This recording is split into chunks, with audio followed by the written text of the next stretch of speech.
Hello viewers, this is Cosmic Nick here, and in this video I'm going to be working on this original Xbox. So this one is from the last video that was filmed, the one where I was unboxing and testing the lot of consoles from this. That video was filmed in February of 2023, and this is now January of 2024. Yes, it's taken me a long time to get around to this, but I wanted to make this video, or this next video coming along, as kind of like a series. So, you know, the next few videos are going to be all the consoles from that lot. We'll move on to the next, you know, whatever video I have coming out after that. So we're going to be working on this one, and in that video, I'll test it out again here in a second. This one had trouble, the disk drive would not open up, so we have no idea if the laser in it works or not. The lasers in the rest of the consoles in that video you can see, and you go check out the video. I'll have the link in the description, you can check it out. But yeah, I'm going to show me testing this first, and then after that we are going to take this apart and clean it up, and we'll see what we got. Alright, so I got it plugged in right now. We're just going to push the eject button real quick. I'm not going to show the screen because I already know that this thing displays and works fine, and I don't want to run upstairs and grab an AV cable. So I'll just show you.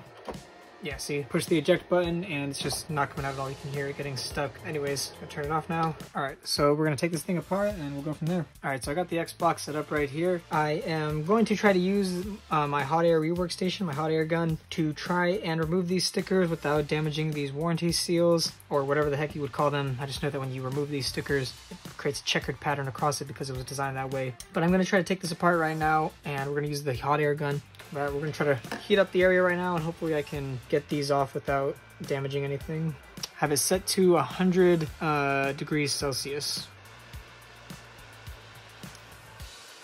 Alright, so this one came up pretty cleanly. I should be able to access this right now. I don't remember, this one might not have had the checker pattern, like, you know, warranty thing with this sticker, but I'm pretty sure this one does. So maybe I didn't have to use the hot air gun on this side. I could have just peeled it up, but hopefully it'll be cleaner than just peeling it up in general. So I'm gonna use the hot air gun again, and I'm going to try to peel up this sticker now. This one's gonna be a little bit harder though, because it is near the middle, and this sticker is quite large.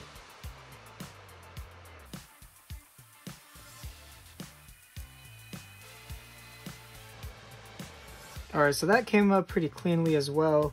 Yeah, there'll be a slight like crease marks into the label when I reapply it, but at least I can get them out without causing that, you know, gnarly looking checkered pattern. Which this label looks like it's a solid piece too. Usually you can see when the checker kind of pattern is in the sticker, unless they only started doing that after a certain point and this one is too old, which it kind of looks like it, because usually if you hold this at an angle you can tell when the checker pattern will be in the label. Either that or it's a reproduction label or something, but I'm not sure. I don't think it's a reproduction label, but anyways. Alright, so now we can finally start taking this apart. These feet here are usually stuck on pretty good, but I usually just pry up on them until they come up. Most of the time they come off pretty cleanly because the adhesive is so strong it just kind of sticks to it, but let's see. Alright, the adhesive didn't come up on this one, unfortunately. It sucks, but I usually just use a little bit of Elmer's glue and then I peel it back down. I feel like there's not really much point in me using the hot air gun because I'll be prying up on this anyways. There's really not going to be a way for me to get the adhesive, because if I use the hot air gun, it'll just separate from this part like this anyways. So I might as well just try peeling it up, because sometimes the adhesive will stick to the feet anyways.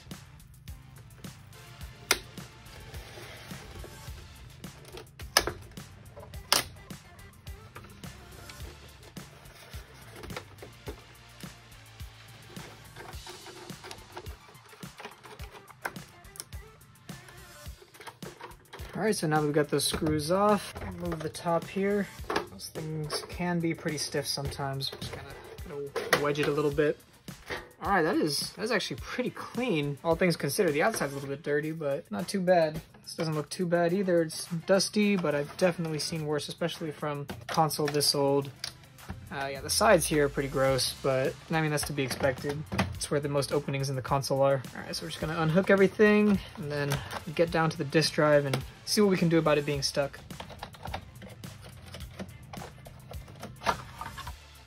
Yeah, even the fan, I don't know if you guys can see it too well, but even the fan is not too dirty, so it doesn't look terrible, all things considered. And now that we have that out, we should be able to lift up the disk drive. There we go. I'll put this to the side for now, and then we'll take a look at the disk drive. All right, so we got the disk drive here. Take this off, and it looks like it's just held in by the 2 Phillips screws. Pop it out of this chassis, little holder for it. All right, there we go.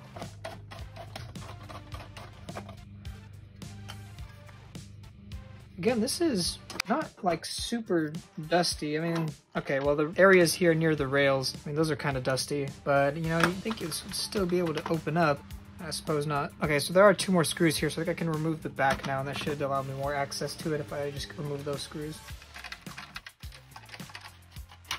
So yeah, the underside here is also not too bad. Just a lot of the dirt around this area here. So we're just gonna clean this thing up and try to disassemble it as far as I can, and hopefully it'll be working. I know most of the time there's a way to take these, or to pop the disk drives out when it's stuck, and I'm assuming it's this hole here, so let's just try that. It moved something down here. There we go. Wish I could have just moved this to the side apparently. But alright, so at least we got the disk drive popped out now, so I can take a better look at it and clean it better. Some dust bunnies and stuff around here. I'll clean this up. Actually, I'm gonna clean it with the brush first, just so that it'll get all the biggest parts, and then I will use the Q-tips afterwards.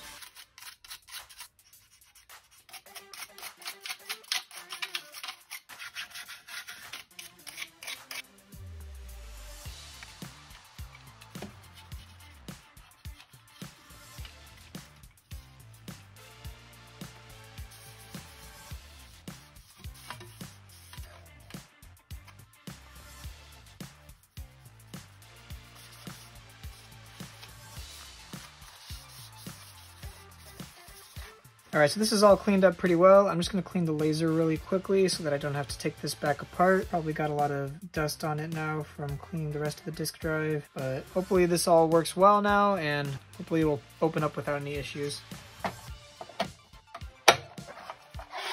Well, that happened.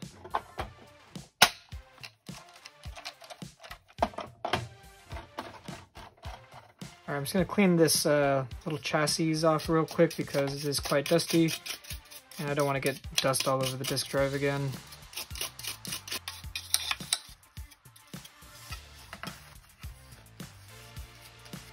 Alright, that should be good enough. This little metal piece, looks like I could scrape off whatever the heck that is, just a little bit.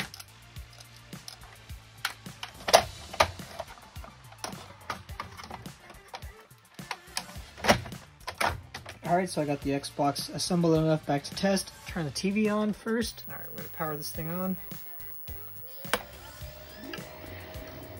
Alright, so it is displaying, it's good. Let's see if we can get this thing to open now. Okay.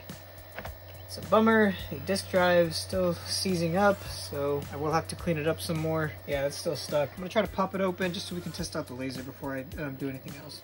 Alright, so I actually decided to take this thing down, or take it apart back down to the disk drive. I forgot that I should have cleaned this little roller here, or not roller, rubber band for the disk drive. If I can get it, I really wish I could get this tray out, but I'm having trouble figuring that out. Don't think there's going to be a way I can do that. But if I can just clean this rubber band, maybe I'll just take the Q-tip with some isopropyl alcohol on it and just like, I don't know, drag it around there and then spin it a little bit just to see if I can clean it a little bit, because I don't think I can remove it, or at least if I remove it, it's not going to be easy to put back in. So I'm just going to clean this a little bit, spin it, and hopefully this will help it open. If not, I'm just going to leave it like this and put a disc in there so that it will hopefully tell us, you know, whether this thing is working or not. I'm just going to clean this on up too. I totally forgot about cleaning the rubber band, which is actually the part that people recommend you replace when your disk drives have, you know, issues opening and closing and stuff.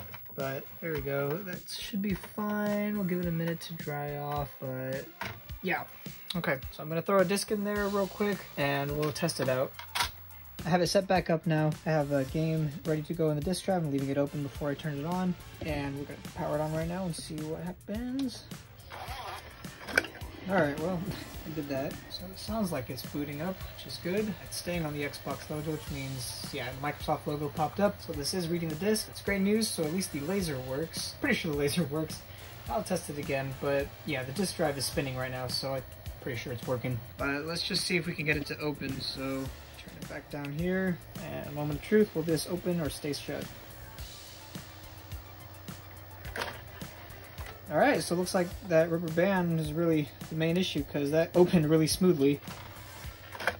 And closes really smoothly now too. So now that we have that fixed, I'm going to take this thing completely stripped down and just give it a good cleaning to try to get as much of the thick layers of dust off of it as possible. So move on to that part next. All right, so it turns out I was mistaken. It actually, the Xbox logo and the Microsoft logo pop up on the screen regardless of whether there's a disc in there or not, but I guess now that the isopropyl alcohol has dried or whatever, the disk drive is stuck again. All right, so I took this thing apart again and just popped open the disk drive so that I could put the disk in there and double check, but it is reading. I got the Doom disk in here right now. Maybe the disk drive isn't working too, but it looks like the game is a little bit choppy, or I'm not too sure, but yeah, so we're gonna try and fix that disk drive first, then we'll go from there. Guys, so in the process of taking this apart to clean it, I did find something interesting. So when I removed the hard drive over here, I was taking it out of the chassis that it was in so that I could just take it out separately and unplug the wire, and I saw that one of the screws was missing, and I found it right here, and the other screws were all pretty loose, so I'm not really sure how those screws could have come loose just from it sitting around. I mean, I guess it was possible, but I feel like that's a lot of shaking and moving for this thing to do in order to loosen all 4 screws and one to completely fall out. But that is very strange. So I don't know if this thing was ever taken apart before and those labels were replaced, and that's why that checkered pattern was not, you know, visible with those stickers, for the stickers on the bottom of the console. Not too sure, but anyways, I'm just gonna take the rest of this apart and then we're gonna clean it up.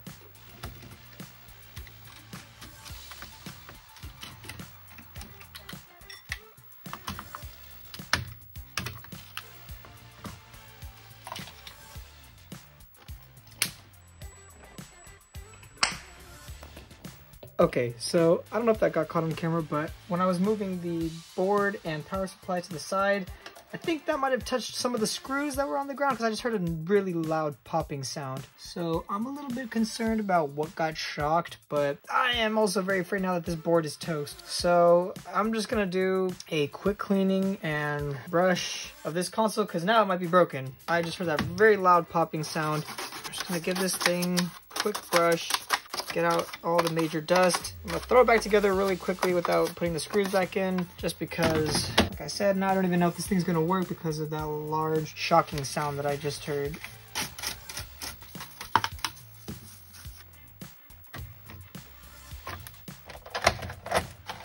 Finally got the hard drive back into place, so I'm gonna plug this thing in. Hopefully nothing explodes.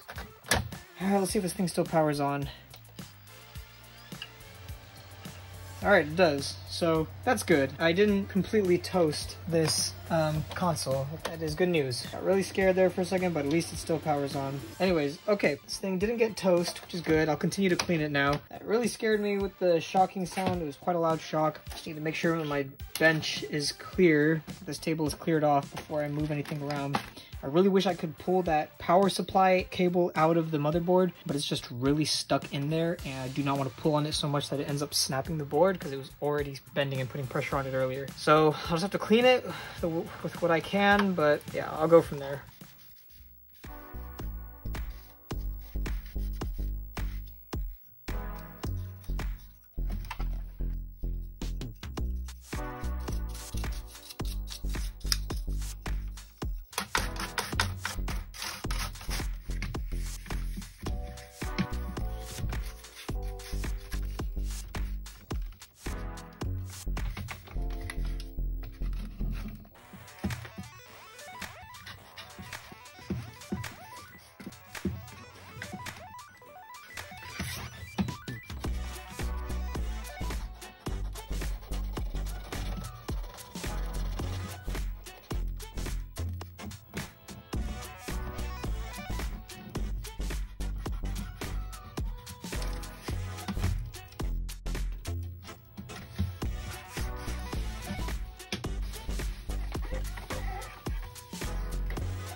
All right, I think that's about as far as I'm willing to go as far as cleaning the thermal paste off goes, because it's just really caked on there. And I mean, the original Xbox doesn't really have any issues with overheating anyways.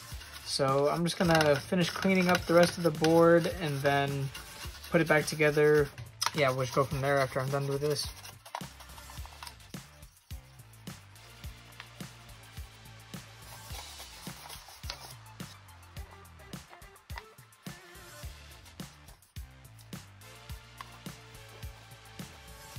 Alright, I did notice while I was cleaning this that there does seem to be some corrosion coming from this capacitor here. I believe that is the clock capacitor, which is known on the original Xbox for going bad, corroding, and then killing the console. So I'm just going to try and remove that one right now. Should be these two holes right here. So I'm going to try to desolder that from the board, and then it'll be good to go, and it shouldn't have that issue anymore. There we go. Okay, I got the little piece of the capacitor out of the hole there. All right, I believe I do have replacement capacitors for the clock capacitors on this. Just kind of debating on whether I should replace it or not, because I mean, I know most people don't really use the clock function on this anyways, but yeah, I might just leave it as it is right now and then clean up the rest of the console so that I can finish this thing up.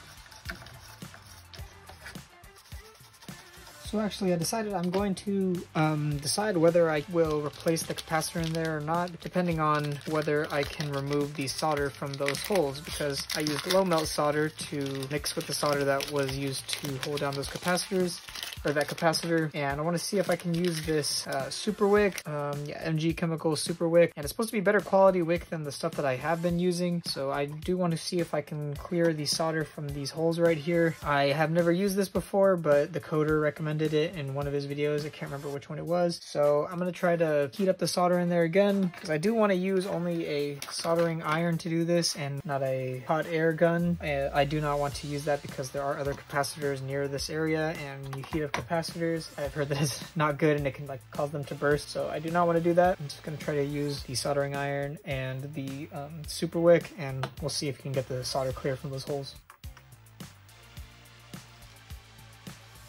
Okay, well, burned a hole through it. Not sure how much of the solder it's picking up, but it's doing something. So I just don't know how to use this stuff right.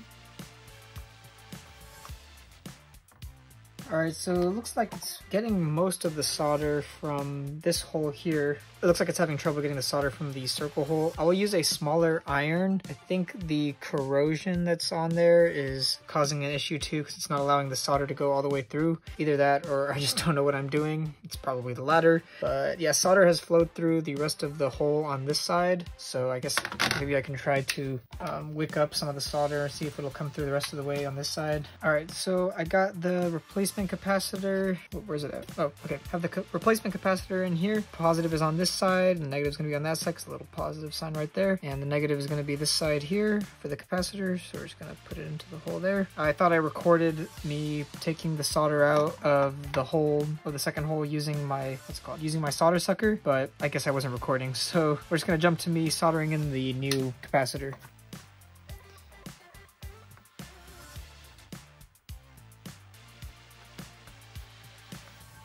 As my friend says, good enough for government work. That should be fine. Just clean up the area a little bit, because there is some flux in that solder, and it does look like it just kind of melted onto the board a little bit. I think that's fine now. I'm gonna get a dry Q-tip to clean it off. All right, I think those look good. Fine. All right, and I'm just gonna replace the thermal paste. I'm not gonna put too much because, like I said, I mean, the original Xboxes don't really have any issues with overheating anyways, but I will just apply a little bit, just a thin layer, maybe a little bit more, just because this is kind of a larger chip, so that it can have a little bit more, just so that when it squishes down, it'll spread hopefully further across the chip, because this is quite large. But yeah, that should be fine. And then this one, I'll just have a tiny bit. There we go, that should be fine. I know I don't apply thermal paste that well and it looks pretty terrible, but I'm an expert on this stuff, and like I said, these consoles don't need them too much anyways. Alright, so I think now all that's left is just popping these heat sinks back down and then put this thing back together, and hopefully it still works.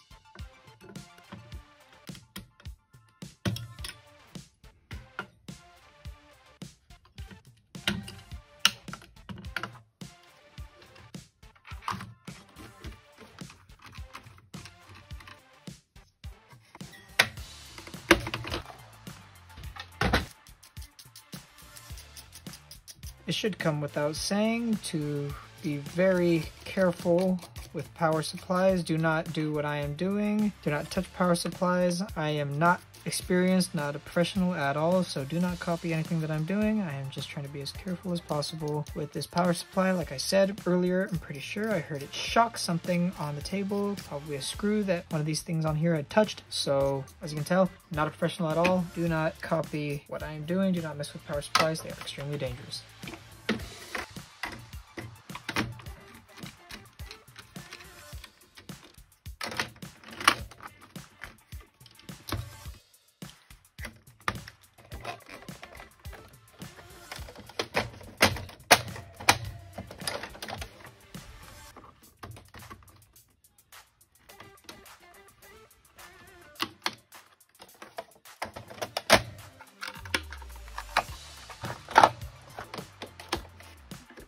Alright, so we got this thing hooked back up to power right now. Hopefully nothing goes crazy. Let's just try to power it up. This hard drive isn't sitting in here quite properly yet, but I will take it back out. I just want to test this real quick. So 3, 2, 1, I'm going to power it on. Okay, that snapping sound kind of startled me, but I think that was just the disk drive closing and booting up. But as you can see, it is booting up, so it's good. It's still working. Clock should hopefully stay set this time. So actually, I'm going to test that. I don't know, let's just do some random time. Alright. Now the clock is set. Let's just see if the disk drive will eject because it's been having issues. I did clean it up again off camera, so let's just see.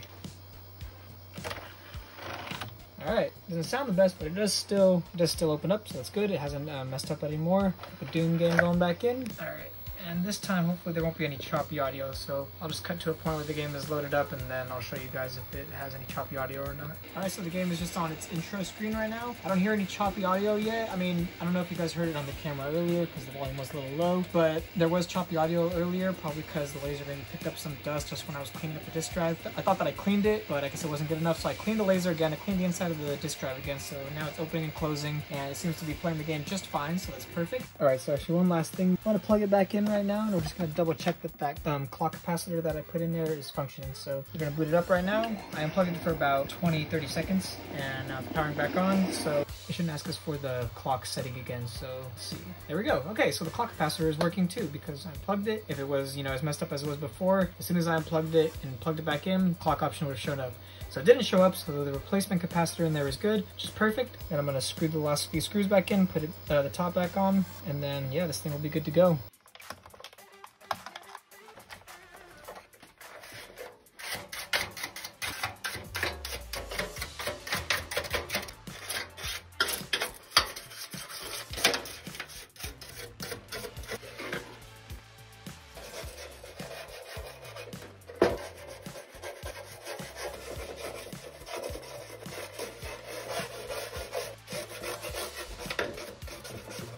I forgot to put this fan in on the second heatsink, and it was perfectly, everything was aligned perfectly too. So I'm gonna do that real quick, and then yeah, I'll finish cleaning this.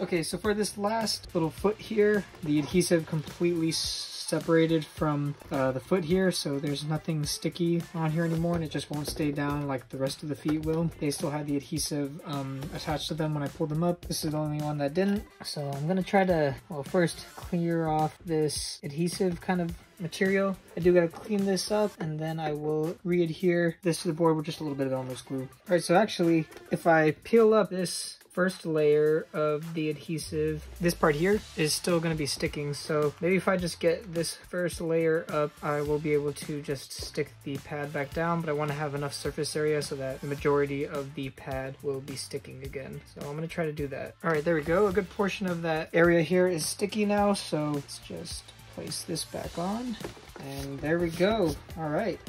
This thing is pretty much good to go. I will do some more detailed cleaning a little bit later. Yeah, like I will try to get this smudge off. See if I can do that right now. I'll work on it with some isopropyl alcohol and, you know, I'll try to get that off. So we'll test it one more time just to make sure that everything is still fully functioning, and then we'll wrap up the video.